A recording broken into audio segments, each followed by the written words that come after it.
Aha. Okay. Let's take two. Let's take two on that front. All right, because we had a little issue there. Welcome, ladies and gentlemen. Welcome. You're tuned in to the Live Free Now show, bringing you the news, views, tips, and tools you can use for a free, prosperous, and healthy life. Really excited to be joining us. Let me know on YouTube if you guys can hear me piping in, and shout out to the Accelerator members in backstage room for helping me to notice the sound was no good. We should be broadcasting loud and clear here. Shout out to everybody tuned in on Facebook, tuned in on X, and of course joining us on the YouTube feed. We're going to be joined by David Rodriguez here shortly. Good friend of mine. He was the MC of the X and Build Land Summit 4 recently, and we invited him to MC that event because, you know, David, among other people, is just very, very optimistic, and he's extremely charismatic. And I think that optimism is contagious. Unfortunately, in this freedom world, this truther world we find ourselves in, there's a lot of despair, and a lot of people are what is known as black-pilled. You guys familiar with this term black-pilled? Let me know in the chat if you know what I mean when I say black-pilled. Essentially, you just have given up all hope. And it's no wonder our freedom community, there's just so much bad news, and the alternative media just really thrives on pointing out all the ugliness and all the craziness. And for folks that consume themselves almost entirely in that world, it's no wonder that there's some stress and some frustration. It only makes sense.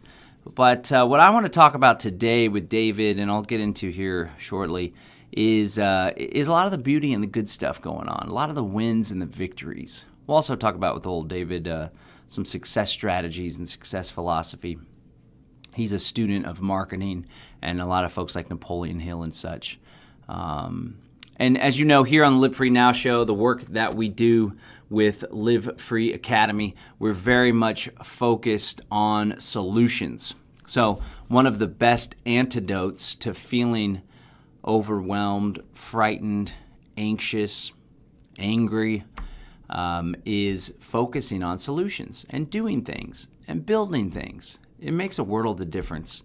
There's somebody close to me in my life, and they are very anxious and overwhelmed with all the chaos going on in the world. Just focused so much on World War III and all this negative news, and the Chinese communists are going to take over the country one day.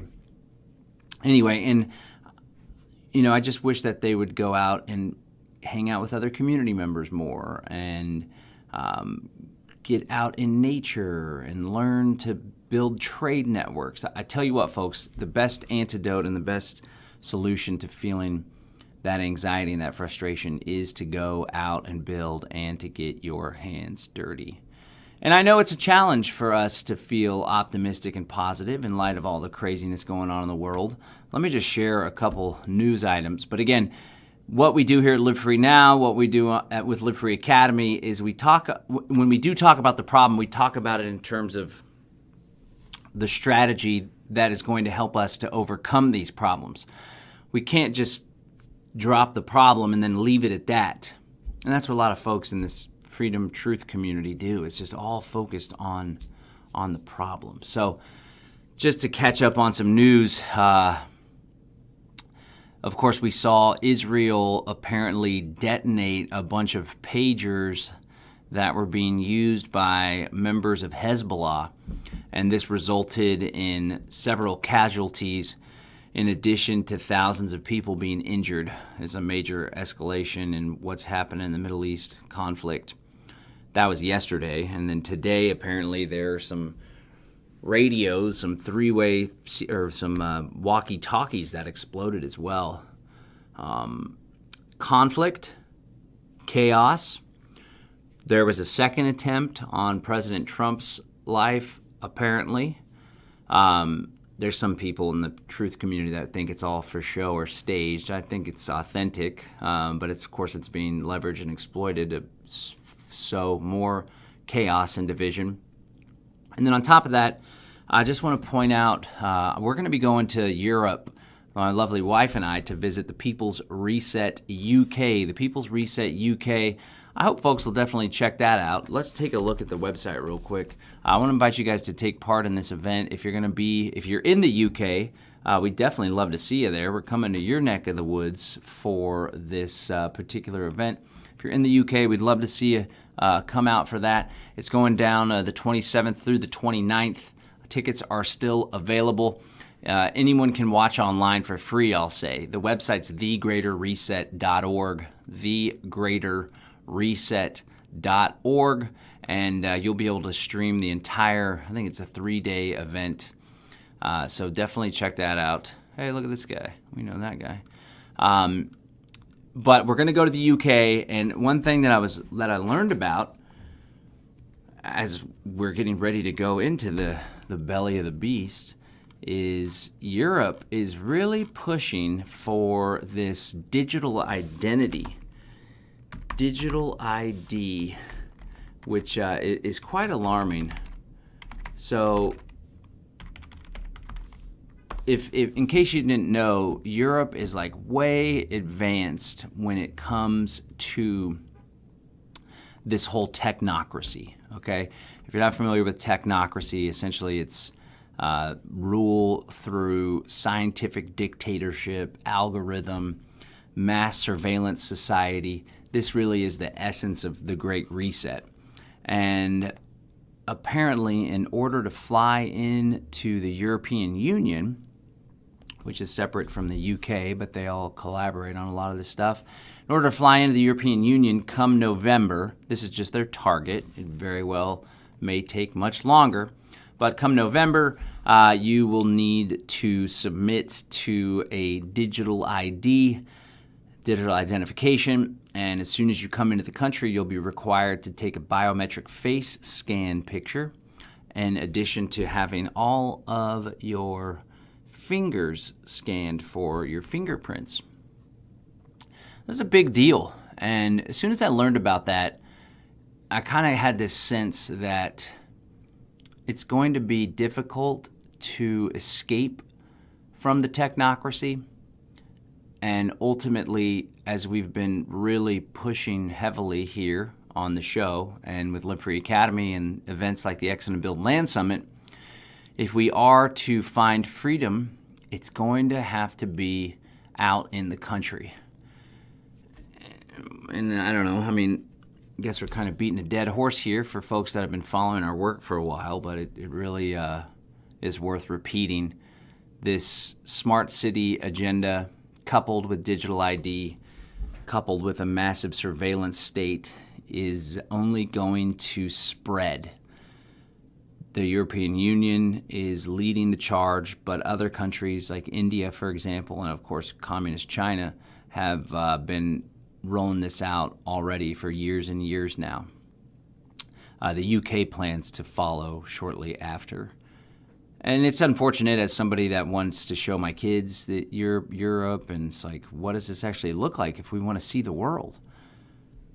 But as soon as I learned about that, it's actually funny because Ryan, who works with us here, the VP of Sales at Live Free Academy, he was wanting to get a trip in to go visit Italy, his motherland, and he was saying, I give him a hard time for taking so many days off, but he was saying he wanted to do it before this digital ID stuff really rolls out and before things get more strict as far as traveling goes, much like it was during COVID. And we were talking about it as though, yeah, of course, digital ID, the EU is going to be more onerous, but it was like this thing that was going to happen, I don't know, maybe in a year or two. We all know 2030 is some massive goal target date for the predator class, but it seems like their agenda is advancing at breakneck speed and is making giant leaps and seeming victories for the other side of the freedom game. And that we were both taken aback that the digital ID thing is rolling out so fast. And as I realized that, I was like, whoa, this whole buy land and build community in the country thing is like, it's the way. Because think about it, you got this entire planet, it's a giant globe, And there's certain regions and areas and territories that are much further advanced with this technocracy surveillance state agenda. The European Union, Chinese communists, India as well. And it's kind of like, if you can just imagine, like, here's the freedom and here's free people, and then there's this huge tyranny and technocracy thing, and it's slowly closing in like a spread. Imagine a visualization of the earth, and then you have this red that can represent like this techno-communist thing, and the red is like just like the maps during World War II and the Cold War. It's like, we got to contain communism, but now we have this techno-fascist communist technocracy nonsense, and it's like it's spreading all around. And I just want to share that I do not believe Trump is the answer in the least bit for we Americans here. It's a deception to believe that Trump is going to save things. It'll just be a different flavor of tyranny and technocracy. Let's not forget that it was Trump who spearheaded and still proudly claims to be the father of the vaccine and the whole Operation Warp Speed thing. Not to mention giving funding to the Gavi, the Vaccine Alliance that Bill Gates is a big part of, surveillance state as well. Additionally, he has all these plans for these digital IDs for border crossings. And they say that it's for visa folks, people that are getting a visa, of course. But that is mission creep always happens with all these bureaucracies. And it'll most definitely be about cataloging and tracking and controlling the movement of Americans. I remember back in 2012, it was either 2012 or 2008, when Ron Paul was running for president. He ran both times, of course. I was a huge supporter and an activist for his campaign in 2008. But then between 2008 and 2012, I realized that government is totally fraud and it's total chicanery, fugazi, and I was full-on anarchist and voluntarist. We'll talk more about voluntarism and why it's a valuable social philosophy and way to organize society with Mr. David Rodriguez. But I remember him getting a question about the border wall. And there's talk of a border wall even back then. And he said, my big concern with the border wall is how do we know it's not going to be designed to keep us in? And it's like, boom, eureka. There's another great one-liner from old Ron Paul. And now, of course, we see with Trump, digital ID, all this stuff, just really advancing that as well. That's not to say we shouldn't be concerned with this whole conspiracy to fracture cultures by pushing tons of migrants into a certain country at a crazy rate. The Cloward Pittman strategy of creating tons of chaos to bring down institutions. But to get back to salute, one more thing on Trump real quick. Like I said, it's going to be a different style of tyranny and technocracy. So Trump purports to be against central bank digital currencies, but at the same time, him and his son, Don Jr., are like rolling out this decentralized finance application, and they're also huge proponents of dollar-backed stable coins. There's a lot of effort going into stable coins seemingly carrying out many of the functions of central bank digital currencies. Just the same, on the same token, pun intended, token, get it? J.D. Vance, Trump's vice presidential candidate, his whole rise to stardom in the U.S. Senate and in the world of finance was largely backed by Peter Thiel.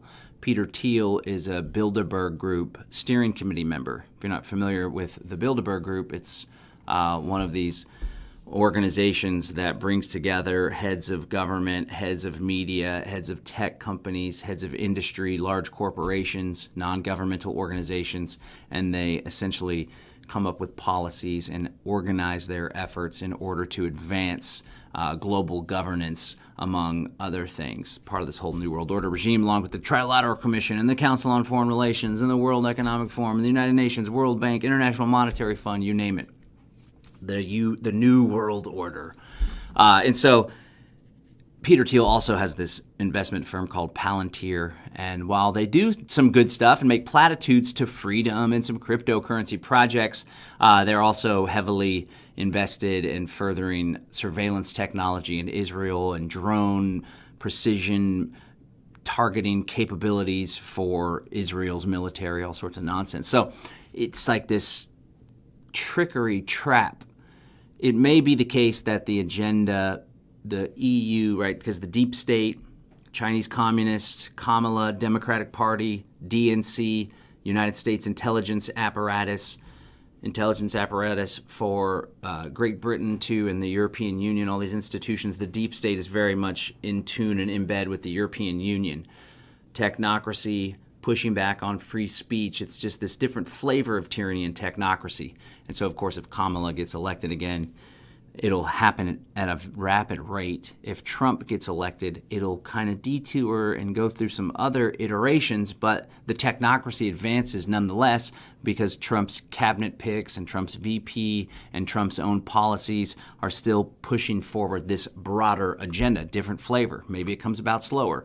Maybe it's going to shoot our movement in the foot because so many people in our community, even folks that are part of Live Free Academy, are like, there'll be this big sigh of relief. Oh, the communists, Kamala, who's going to destroy the country and who's destroying the country and letting all the illegal immigrants in and yada, yada, yada. They're the ones that are the true enemy.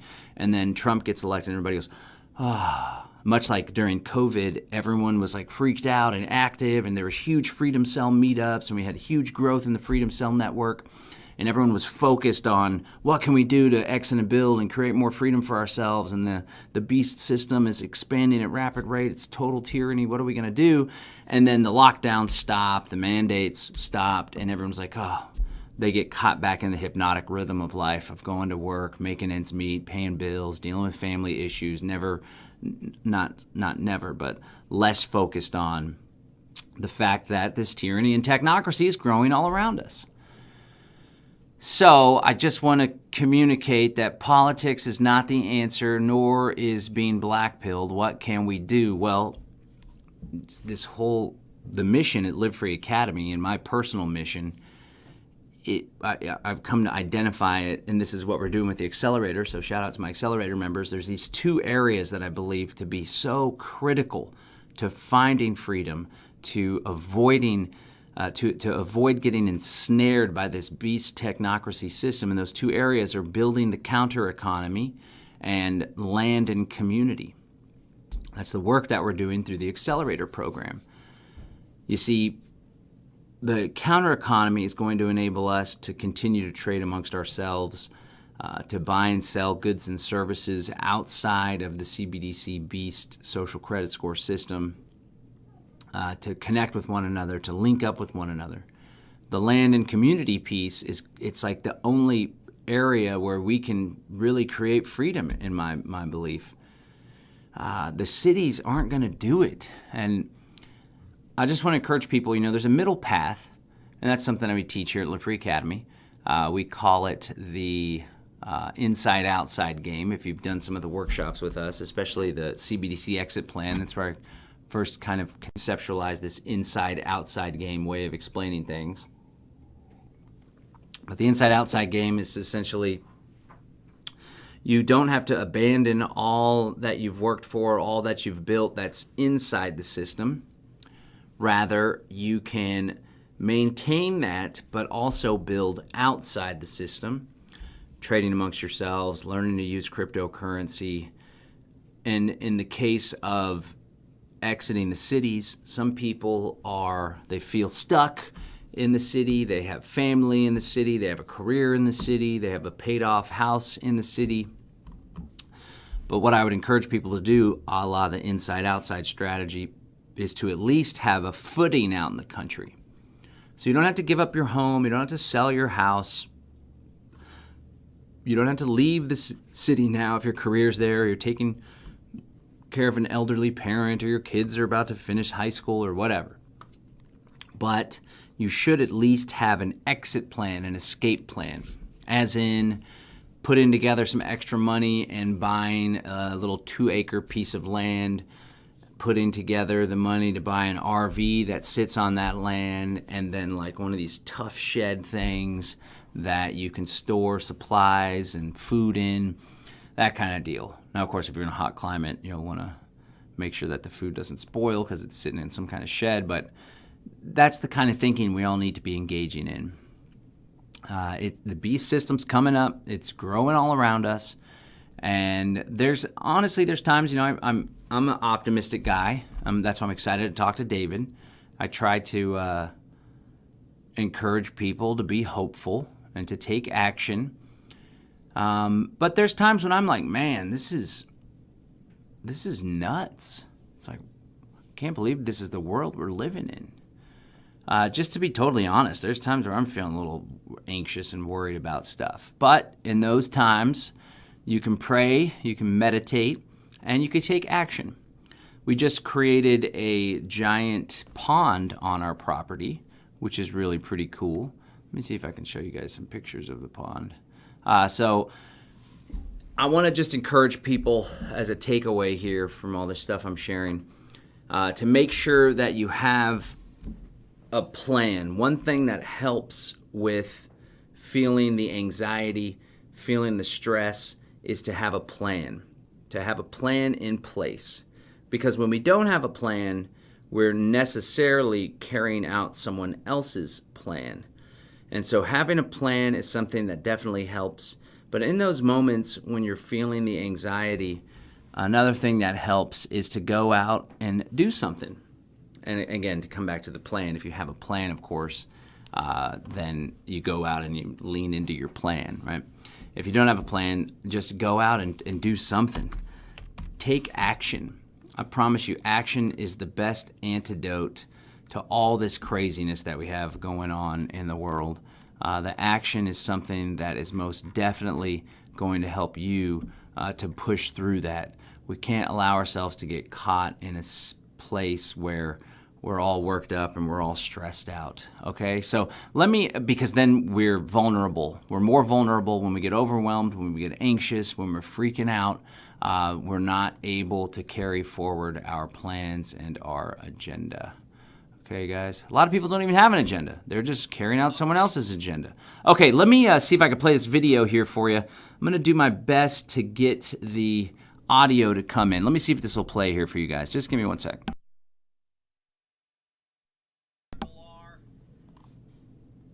No, I'll just have to narrate it here. Wait, let me try one more thing. See if we can get this video going for you guys. Hope everybody's doing well. Let me know in the chat there on YouTube where you're tuning in from, and let me know there on Facebook as well where you guys are joining me from. And of course in the Zoom room, we got our Valor Academy members. Always excited to hear where you guys are tuned in from. Really excited to be doing some great work with y'all as well as we continue on our journey. Hope you'll be joining us Thursday for our upcoming masterclass. That's going to be a good one. Really excited to be there teaching you guys how to buy crypto privately. Let me see here if I can get the audio going. No? All right. Well, we'll just play and I'll narrate it. So we created a pond on our property. Sorry, I thought the audio was coming through. We are digging out this giant pond. We rented an excavator. We rented a skid steer. It's going to be right by where we are doing a food forest. And I don't know, it's like 100 feet by 100 feet. It's pretty big. We got some bentonite clay that we're going to use to line the base of the pond so it can hold water better. It was a whole lot of work. We were working on a day where there was a heat advisory. I put in a full day and then another half day. Brandon put in a good 4 days. There's my lovely wife. But, as crap's hitting the fan, as stuff's happening all around us, we're simultaneously building all these big things on our property, and we have people living on our property. And that's something that really helps me to feel more secure. Because, friends, you see the trend, right? There's this trajectory of craziness. There's a trajectory of tyranny. There's a trajectory of technocracy. And I think that we would be foolish and naive to think that that trajectory is going to turn around. Same thing, like not to rag on folks that are supporting Trump and stuff. But, honestly, as a marketer, as a solutions provider, one of the things that I consciously do is like poo-poo on other solutions to try to get people to move into this solution, because I genuinely believe, after 22 years of experience, that politics isn't going to get us anywhere. And after I heard of this phrase and this concept, exit and build, we used to call it building alternative institutions. A lot of people call it the parallel economy. Derek Broze coined the term exit and build in his book, How to Opt Out of the Technocratic State. And around that, I don't know when this was, it must have been 2021 or so, 2020, maybe even just a little before then. But I think when I started getting familiar with the term, I was like, this is a great concept, exit and build. It was already what I was on. Like since 2010, I've been hardcore focused on creating alternative institutions. Just like Buckminster Fuller said, you never beat the existing systems. In order to beat the systems, you create competing ones. Let me look up that actual quote, unless somebody can beat me to it in the chat. Compete, obsolete. Let's get the exact one. That's one I should remember. You never change things by fighting the existing reality. To change something, build a new model that makes the existing model obsolete. I'm going to say it better myself there, Mr. Bucky. So this is already the wavelength I was on, and then I heard this concept, exit and build, and it was like, whoa, that's a really great way to describe this whole thing that we're doing. Exit systems we disagree with, build new ones. Exit, build, exit, build. It's the perfect countermeasure to what's taking place. Because there's so much momentum, like I was sharing, there's all this momentum. Here's hardcore tyranny, hardcore technocracy. And the overall momentum of society, of government, of mainstream institutions is just train, just plowing forward. And if you try to get in front of it as a freedom person and you're like, no, we got to stop this momentum by hopping aboard the train and trying to pull on the levers and the brakes and all this stuff, I think that you'll just get smashed by the train. Or if anything, you hop on the train and you're like, it's actually not so bad on the train.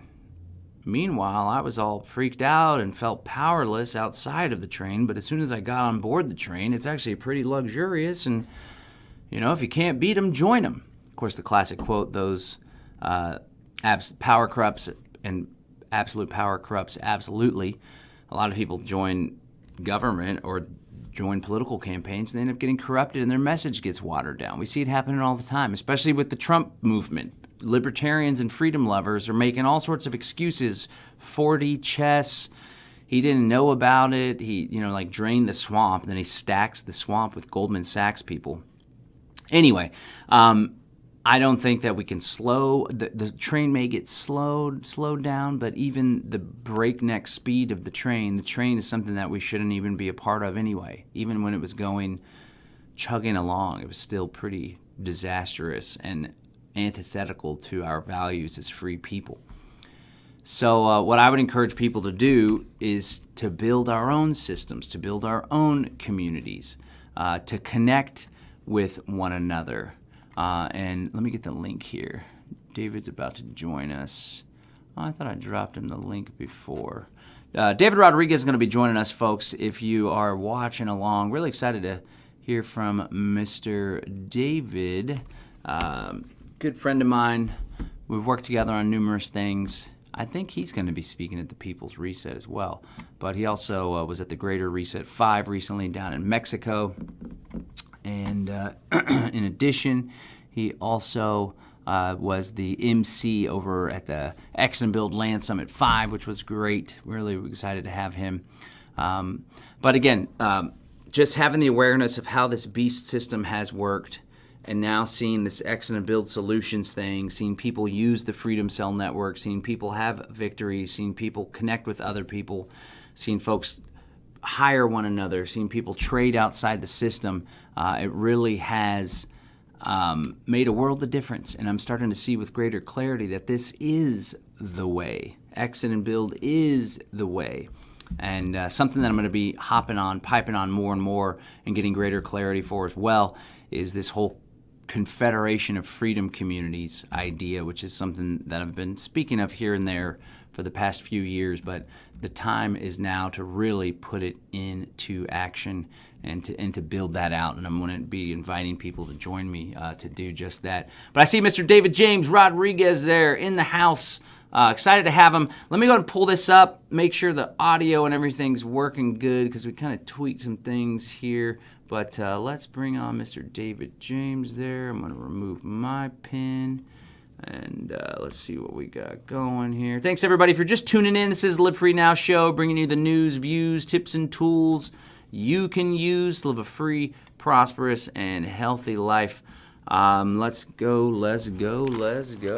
Mr. David, how are you today?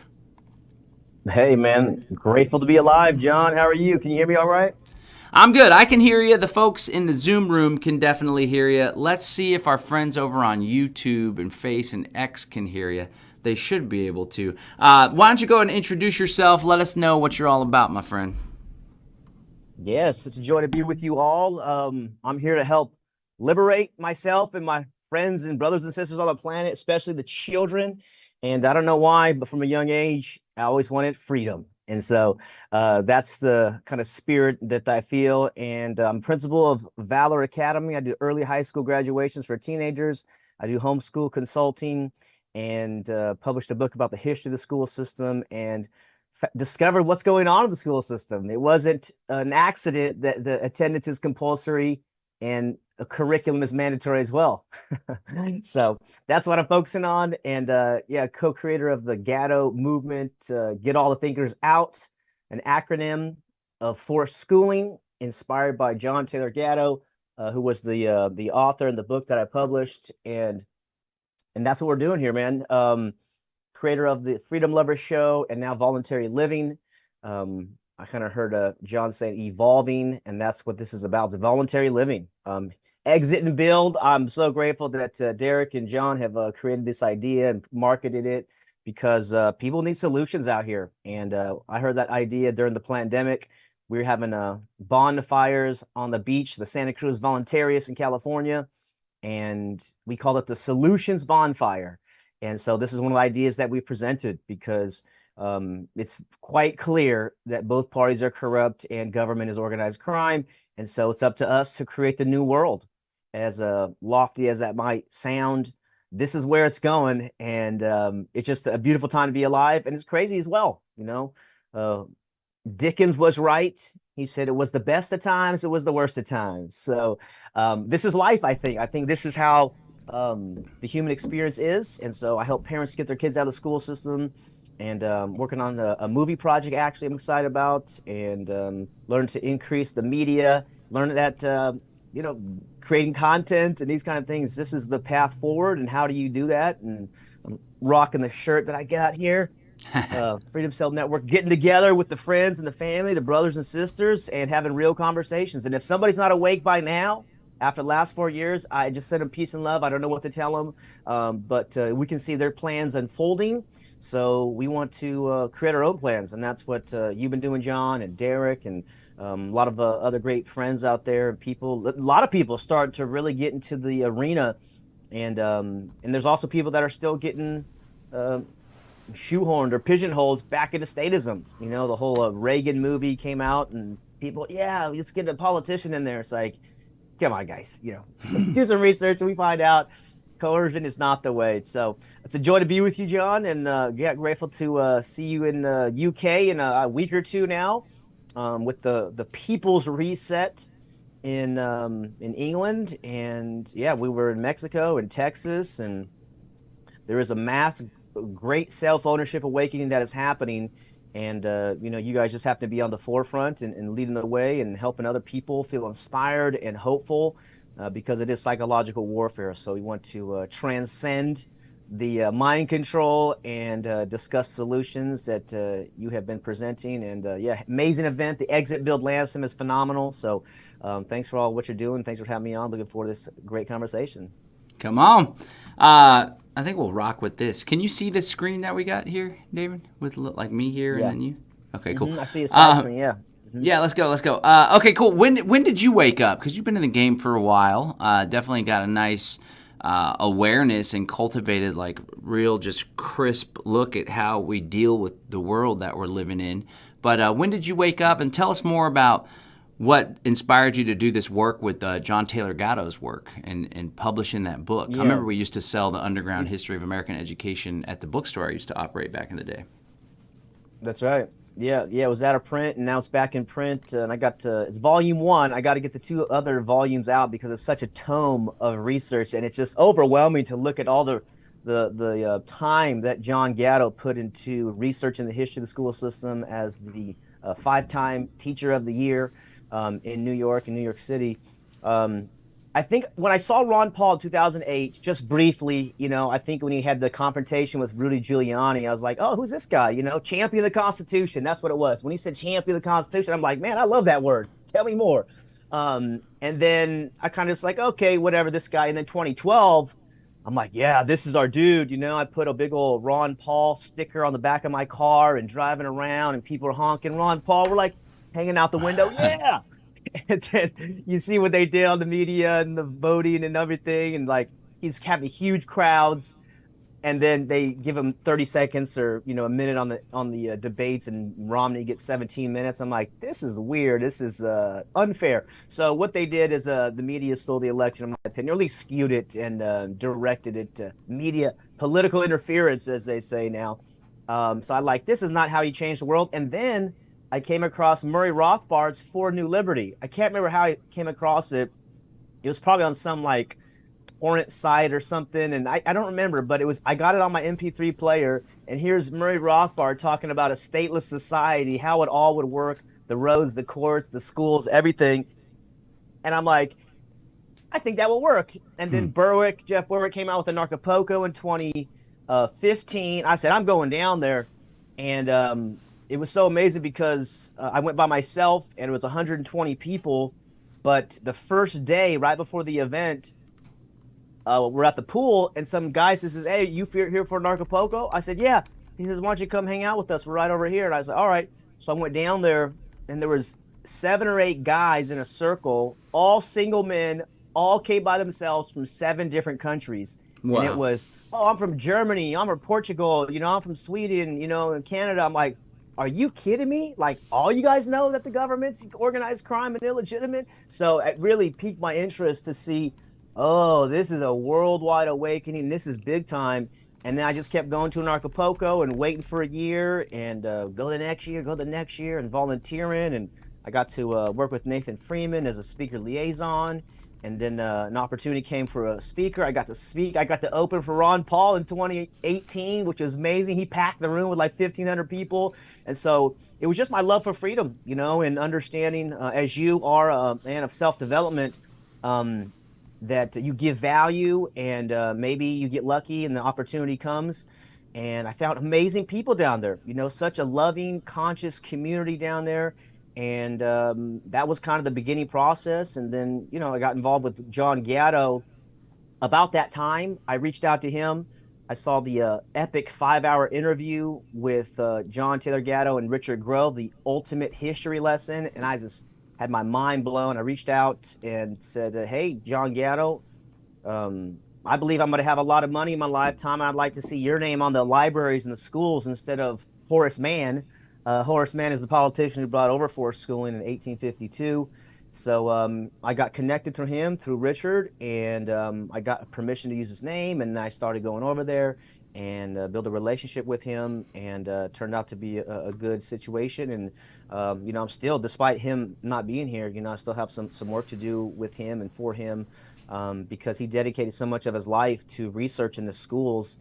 And I asked him, I said, John, why did you spend so much time diving deep in the school system. Like, you read all these books, this whole huge library of history of education books. He said, I had to know for myself that the system was designed for anti-education. And so, as you know, and many of the audience knows, you want to go to the primary sources. You want to find out what the guys really said instead of the summaries of what somebody might have said. You want to hear directly from the horse's mouth. And that's what he did. He found the primary resources for these documents of the school system, and Horace Mann and Elwood P. Cubberley and all these guys. And yeah, the schools were designed to make consumers clerks and soldiers.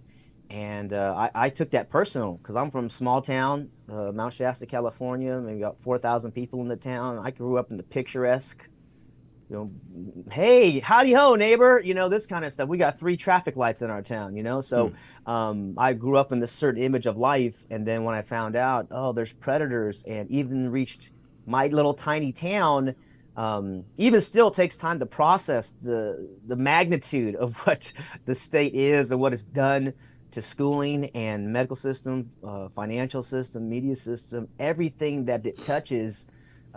It is ruins. And I think Robert Hicks just had a great quote for me yesterday, was the state's the most destructive institution in history. I'm like, wow, that's amazing thing to say. So the one of the solutions that I see is intergenerational freedom, and that is the transfer of the knowledge of the truth of self-ownership to the young people around us. Because as I say, anybody can bring up a problem, but it takes a visionary and conscious people to create solutions, and that's where we're going with all this. Come on. What role do you see communities playing? Because I know you got a pretty popular Facebook group that dabbles in building these free villages. So I've been pushing out this Confederation of Freedom Communities idea. Now we're doing it, we're going to do it in the private realm, like our good friend Jonathan England down at Earthwaking Village. And River and Amani in Tennessee. So what role do you see, and how important is it that we get out of the cities and we're building these intentional communities, eco-villages out in the country? And why do you think that's an important thing? Yeah, I think they're very important. One is because I think they're going to use the grocery stores again for the lockdown or whatever CBDC digital ID they got going on. During the pandemic, there was the masks. Where I was at, you couldn't enter without a mask. And even in San Francisco, they required a vaccine passport to enter restaurants for a while. So I think that's the thing. They're going to use our dependency.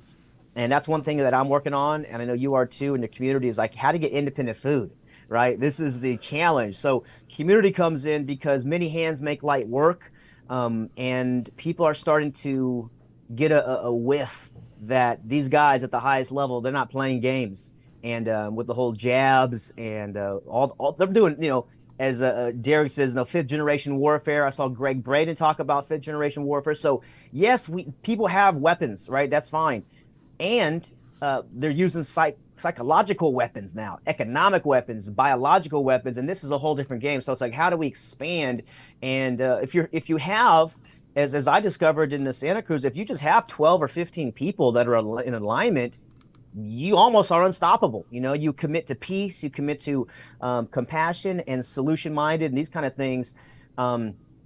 So I came across a concept that's called intentional neighborhoods, and it's kind of started to grow inside me because I thought of intentional communities where everybody gets on the same piece of land, and maybe that works for some people, and I hope it does. But intentional neighborhoods is about having independent homesteads within similar vicinities, and I think he recommends like 5 or maybe 10 minutes max, but you want to be ideally within like walking distance or a very short drive so that you can share ideas, share solutions, and when crisis hits, all the deepest programs in us come out. So if somebody's a thug and a bully and a coercive person, then when crisis hits, that comes out even more. If someone's compassionate and committed to voluntary relationships, then that comes out as well. And these are the people that I want to be around. And it's a very simple concept, so I'm always working to articulate it clearer and better so that people understand that if you have a moral code of do no harm, and specifically don't initiate harm against peaceful people or their property, we can get along. But if you think that that's okay to do that for whatever reason, we need to ostracize that individual and identify them, because I think we're going to see some crazy stuff, in the next 5 or 10 years. Uh, Schwab and the boys call it the year of, the decade of transformation.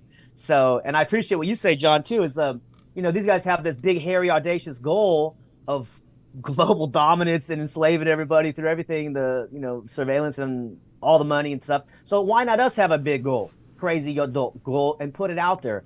And that's what I'm starting to feel, is that through language and intention, that we are just as powerful as them, and we're not outnumbered. We're just out organized.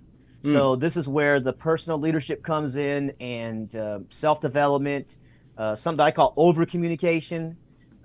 Whatever can be misunderstood will be misunderstood. So I try to work to over communicate so that I'm not misunderstood, because, hey man, we're sensitive beings. I still have a lot of programs from childhood and the state and school and religion and all these things that has in my experience been designed to limit my courage, limit my imagination, limit my energy, and all the things that can develop and grow for the intergenerational component.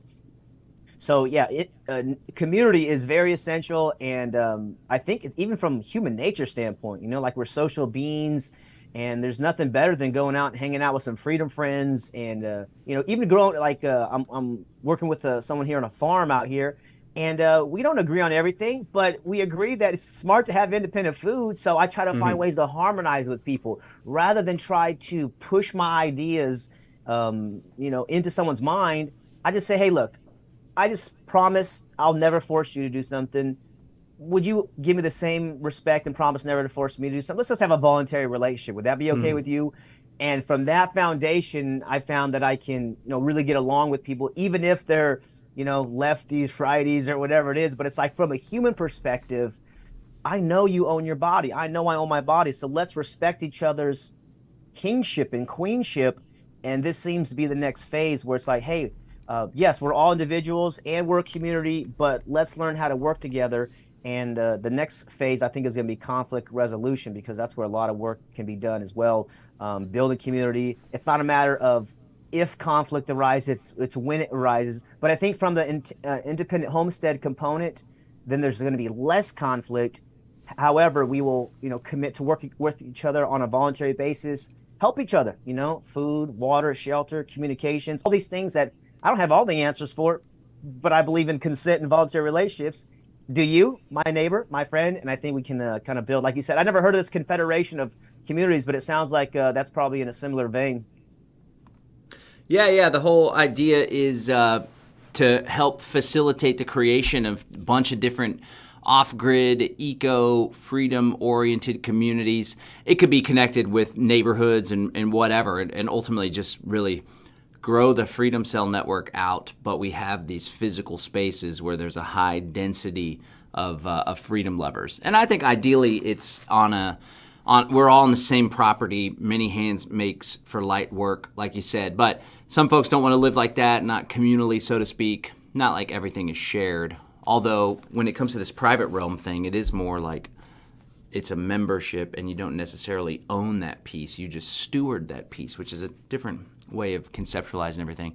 But yeah, it's just the formalizing, just like you said, which was great. They don't outnumber us, but they out-organize us. And they have all these civil structures. Not only do they have these agendas and these secret societies and roundtable groups where they plan, but then they have these institutions, government, mega corporations, non-governmental organizations like nonprofits. And we're like flapping in the wind. I mean, we have some activist organizations, and then everybody's like crapping on each other on Twitter and debating and ego. But I'm hoping that we can have this common effort. And it's like, we don't all have to have the same rules exactly, but we should have common rules that we trade routes. Another vision is like maybe there's a conflict within one community that is so controversial they can't figure it out on their own, so they go to a council of other community members, other communities. Anyway, I'm mapping it all out, dialing it, and one of the realizations I have a comment on that one. What do you got? I had somehow I was thinking about that same thing too, right? Like intentional neighborhoods, but it's like we didn't network. It's like the Underground Railroad of old, right? Where it's like they have secret locations and passwords and stuff like that. But then there was a quote from Balaji, this crypto pro who I think has some beautiful ideas and a lot of success. He said, in the past, the highest authority was the church, and then it evolved to the state, and now it's evolving to encryption. I said, oh man. So then if you have encrypted communications and devices or these kind of things, which are still unfolding, you can't break it, because in the past, the church was the authority. And then it was the state. And now it's like, you know what? We're just going to exit and build these things. And if it's encrypted, that way you have like kind of a vetting process, I think, maybe for your, confederation idea, where it's like, yeah, has to be some type of trust established in some moral code or code of ethics, where it's like, here's what we believe and here's what we stand for. And yeah, the conflict resolution, maybe there's a trusted network there and they need help or we're going to help them, but we know they're honorable and they're working to, build a voluntary world, exit and build this thing.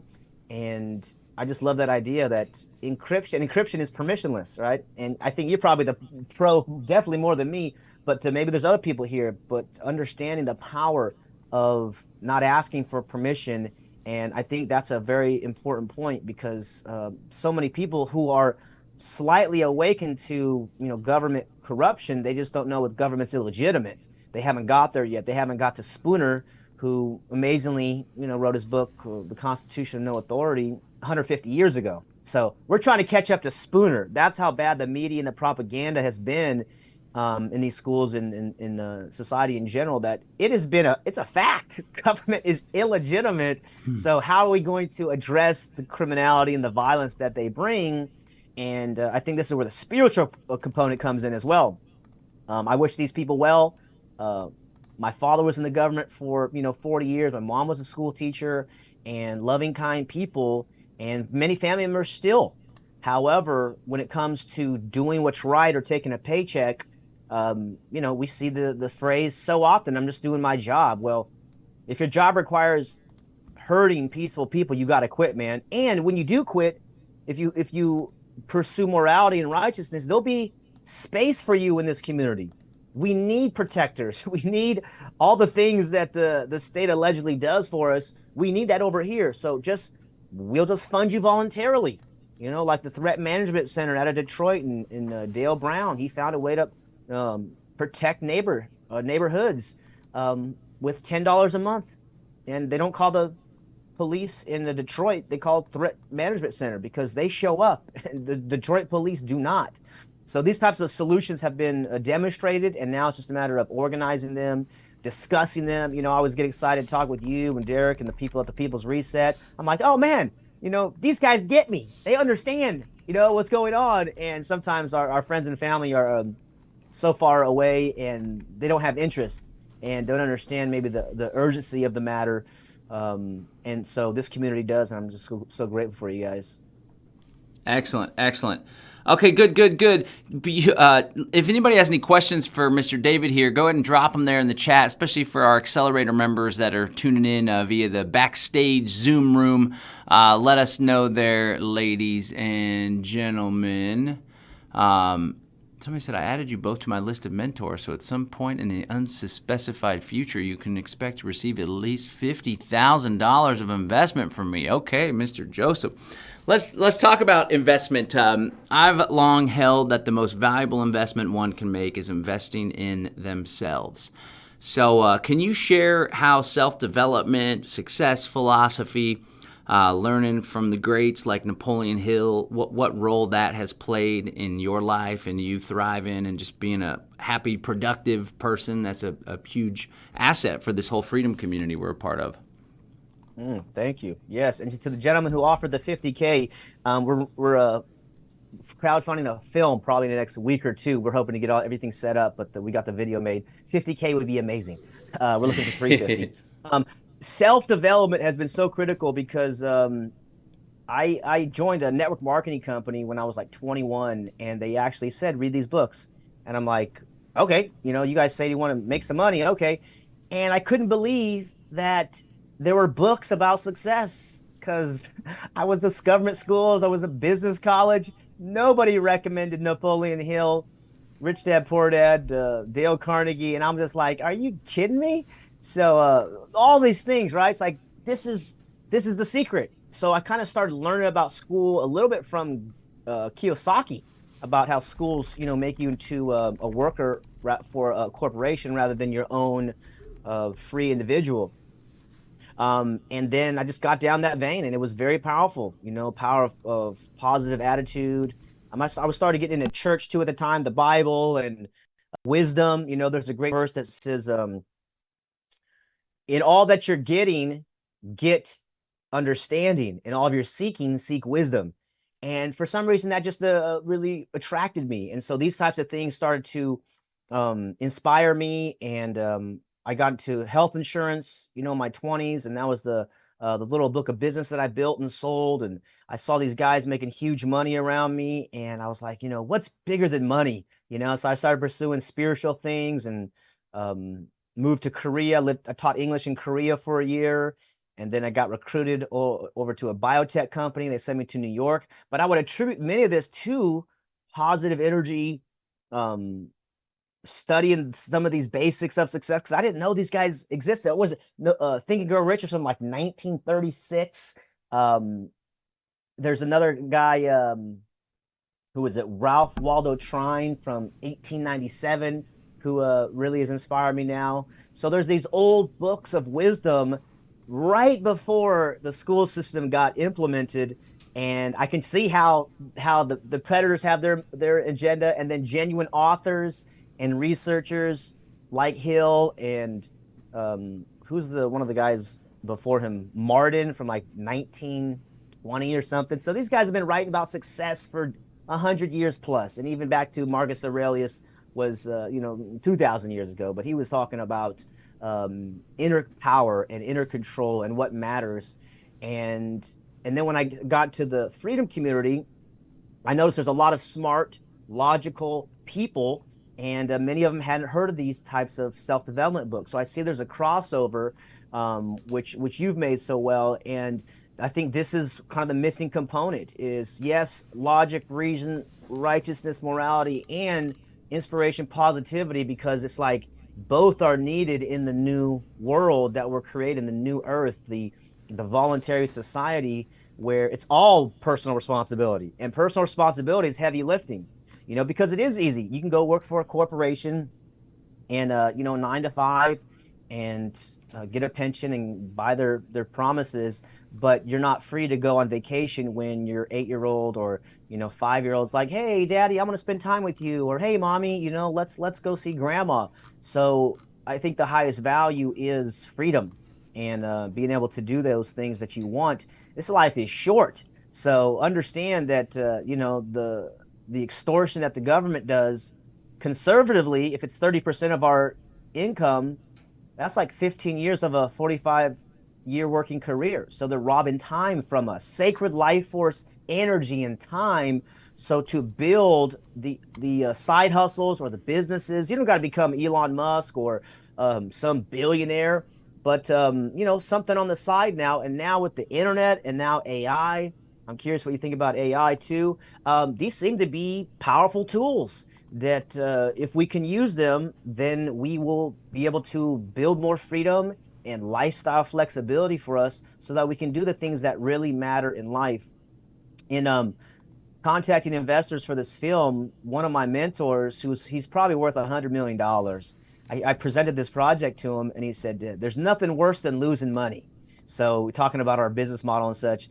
And I said, there's nothing? That's it? And this guy has kids, so it's like, there's got to be a higher value than money. And then money's up there. I'm with it. Zig Ziglar was correct. Money's right up there with oxygen. Okay. But to have a moral compass, to have some values that you actually care about, for me, to have something you're going to dedicate your life to. And I just read your recent email when you had gotten a fight and faced death, John, and I respect you sharing that story. Thank you for that. I also faced death, and had some situation where I was just like, time froze and you realize I'm not guaranteed another year on this planet, man. Like Mm, today is the day. So why don't we get with it today and tell the people that we love them, overcome the dark side as a or the shadow self, as Jung says, that every man will do anything except face his soul. So it's mm, like just face the abyss, face the great mystery of life. And there's a lot of people who have faced this and addressed this.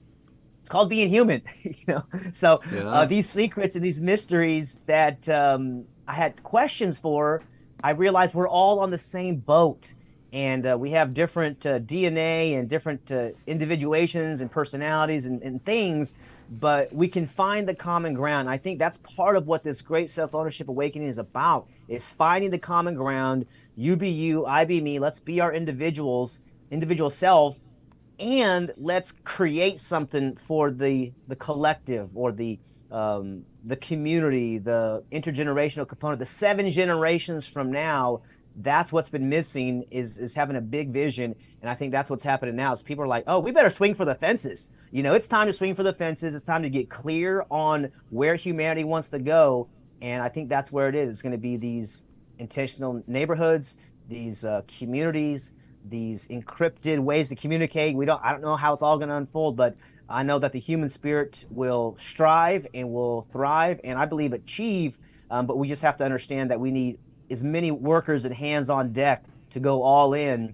And if it's scary to make a video, if it's scary to do these things, we need to do that. We need to face the fear now, so that our children and grandchildren don't have to face a larger tsunami because we were afraid to face the truth of these predators and the mystery and uncertainties of life.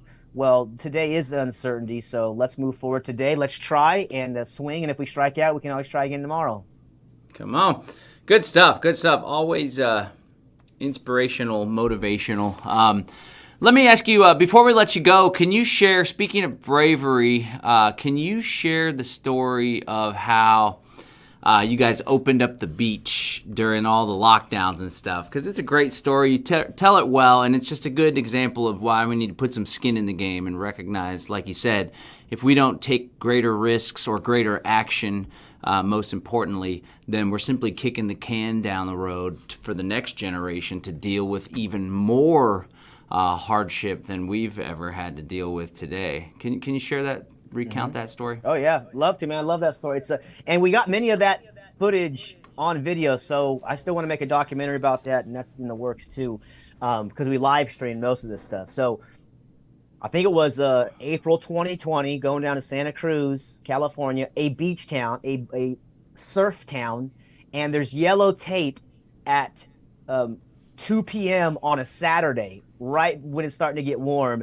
And me and my buddies were like, hey, man, this is not okay. So we called a meeting. I had started a Facebook group called Santa Cruz Voluntary the year prior.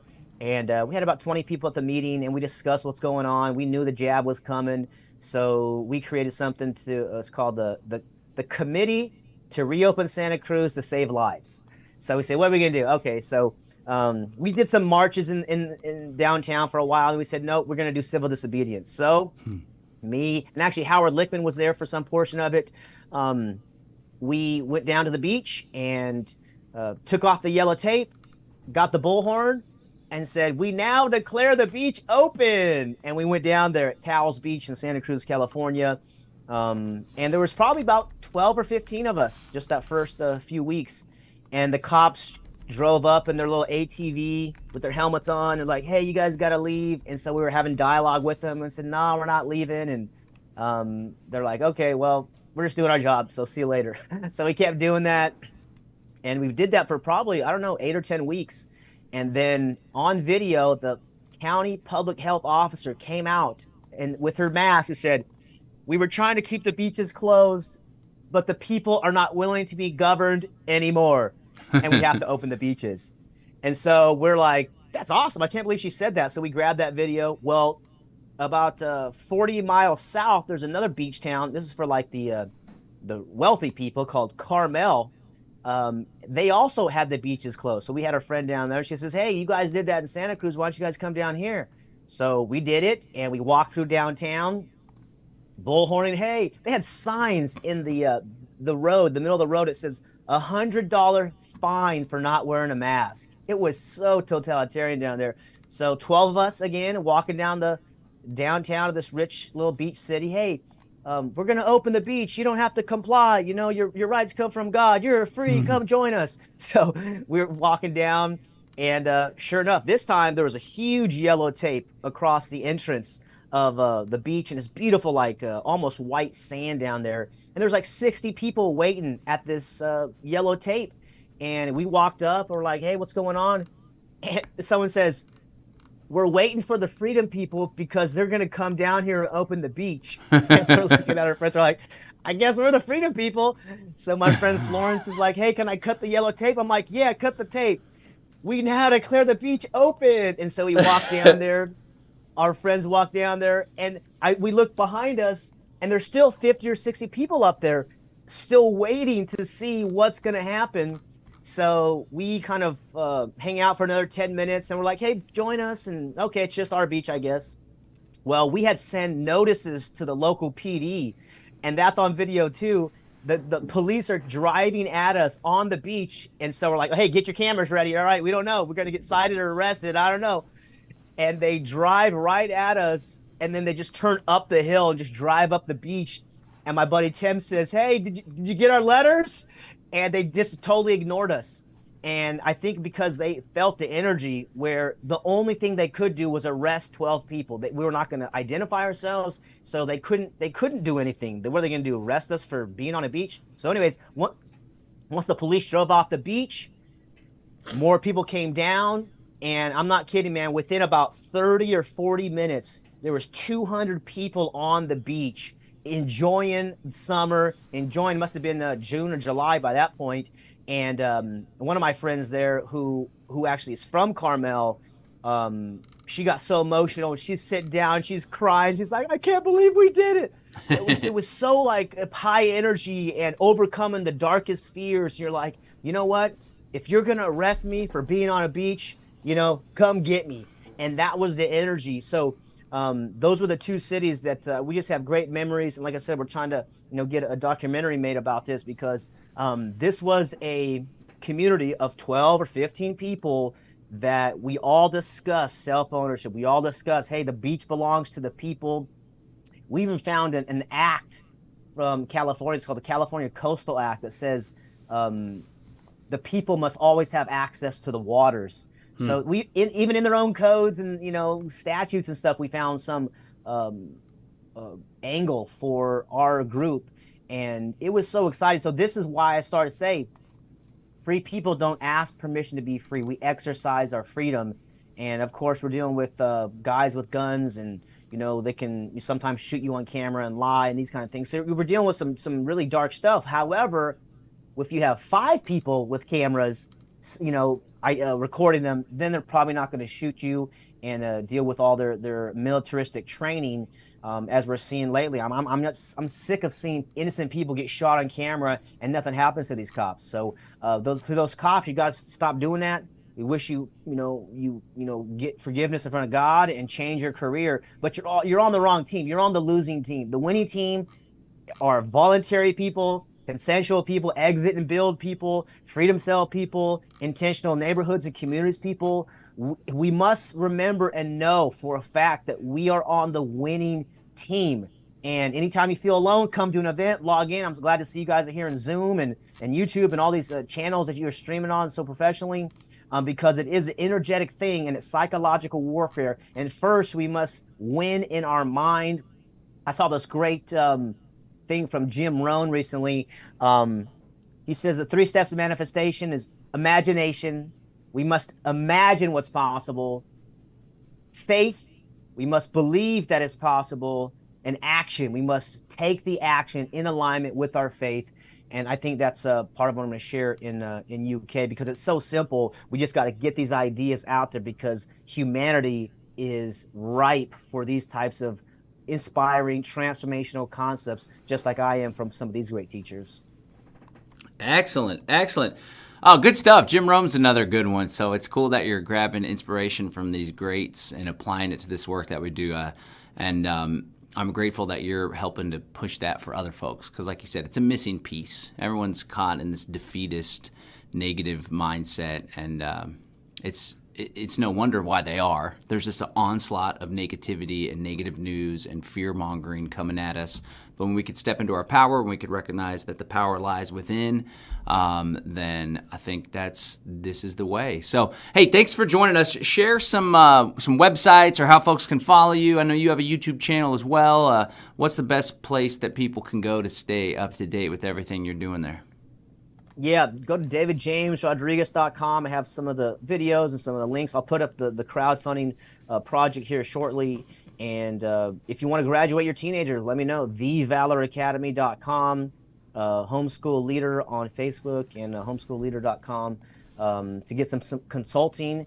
And that's some place to find me. And be aware, this film project, I'm very excited about it. Let me just take a minute just to mention this film project. That's all right.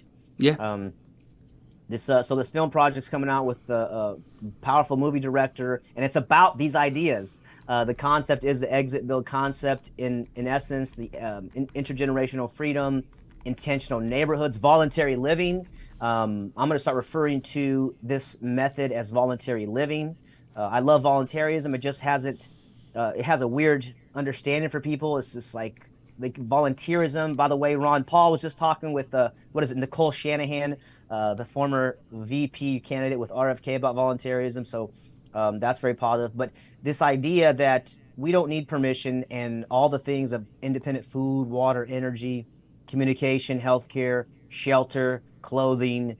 We're going to put this into the film, and we're going to be launching this project. So people out there that want to join, maybe get some nice perks and support something, we're going to you guys, to the grassroots, because the investors, the people with the big money, with hundreds of $1 million, a lot of money, they couldn't see the vision. So this guy's made over 39 films, and this will be the first project that he funded on himself with my help. And we're going to the people. So it's going to be up to the grassroots if you guys want to make this thing happen, hopefully in the next 2 weeks. I want to get it launched before we go to England. And yeah, those are some places to find me. So take a look, and remember that we're on the winning team. We're going to go through some craziness with the crash of the currency and these things that these guys want to do. But your power is inside of you. You're connected to spirit or source or nature, whatever you want to call. And know there's a lot of people waking up in probably every country, maybe in every city, and it's a matter of finding them. I'm grateful for John and Derek, Freedom Cell Network, this concept. You mentioned the Confederation. These ideas, these visionary ideas and visionary people are so important to the planet, and to support them and support us and to help us, and put your life force energy with your purchases. Help support. When you buy a Pepsi, you're supporting Pepsi-Cola Enterprises. So when you donate or when you buy stuff, you're supporting that organization. And voting with your money, I think, is a lot smarter than voting in a ballot box. And it's going to happen. You know, these things are going to manifest. Time will continue. And no matter how hard it gets, know that the people, we've gone through this before. We've been here before. We've done this before. And now we're going to use technology for the empowerment of humanity, empowerment of the children, so that never again will we give up our God-given rights to other people, thinking that they're going to respect them. And as you said, that power corrupts, and absolute power corrupts absolutely. That phrase has been around for at least 200 years. So know that this is where it's all moving towards, is independence, freedom, self-ownership, voluntary living. And despite the challenges, I'm hopeful, and I hope to see you guys in Bath or see us online in the next week or two. It's going to be a joy to be with you and Derek and the whole team out there. A new team, the European team, man. I'm so fired up for this, man. I'm so excited to see you guys out there. It's going down. Yeah, looking forward to seeing you too. All right, man. Thanks so much for joining us. Appreciate everything you're doing. All right, peace and love, brother. See y'all. Bye. Man, David Rodriguez coming through. Always a pleasure to chat with our main man, Mr. David Rodriguez. All right, folks, that wraps it up. Yeah, if you want to join us for the People's Reset UK, they still have tickets available. If you're in the UK, if you're in the European Union, if you're in Europe, I should say. The whole European Union thing, that wasn't a thing when I was younger. It's just centralization of power is all it is, part of the Club of Rome's agenda. Anyway, if you're in the UK, if you're in Europe, join us in person. You can get tickets at thegreaterreset.org, thegreaterreset.org. I want to thank you for joining us on the Live Free Now show, bringing you the news, views, tips, and tools you can use to live a free, prosperous, and healthy life. Definitely sign up to subscribe to our podcast feed if you're a podcast person, livefreenow.show, livefreenow.show. Shout out to the folks that are listening to the podcast and downloading that. Make sure you share this info with your friends. If you want to join our daily email newsletter, you could do that at livefree.academy/newsletter. livefree.academy/newsletter. We hope that you'll join us, stay up to date with everything we're doing here at Live Free Academy. All right, guys, thanks so much. Thanks to the Accelerator members for joining us. Hope to see you tomorrow at our How to Buy Crypto Peer-to-Peer using hodlhodl.com masterclass. You guys got an email and a text the other day about